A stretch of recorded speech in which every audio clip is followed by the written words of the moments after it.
अधिवेशन हरुगिरी येथे आज संपन्न होत आहे. 20 आणि 21 या 2 दिवसाचा हे अधिवेशन पर्व असून या पहिल्या दिवशी जैन महिला परिषद, वीर महिला परिषद, वीर सेवा दल आणि पदवीधर संघटना यांचा 3 वर्षाचा आढावा घेतला जातो. त्यांचं बॅलन्स शीट फायनल केलं जातं आणि दुसऱ्या दिवशी दक्षिण भारत जैन सभेचं अधिवेशन होतं. त्यामध्ये 3 वर्षाचा कामकाजाचा लेखाजोखा त्या दिवशी केला जातो आणि त्याच वेळेला पुरस्कार वाटपचा कार्यक्रमही केला जातो. समाजातील मान्यवरांना ह्या निमित्तानं विविध पुरस्कार दिले जातात.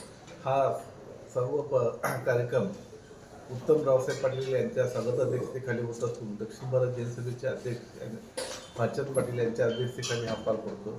या 2 दिवसाच्या अधिवेशनमध्ये कर्नाटक आणि महाराष्ट्रातून सर्व सभासद, त्याचबरोबर श्रावक श्राविका हे उपस्थित राहतात. स्वस्तिश्री भीमसेन भट्टार महास्वामी आणि स्वस्तिश्री लक्ष्मीसेन भट्टार महास्वामी यांच्या आशीर्वादानं हा कार्यक्रम तिथं संपन्न होत असतो.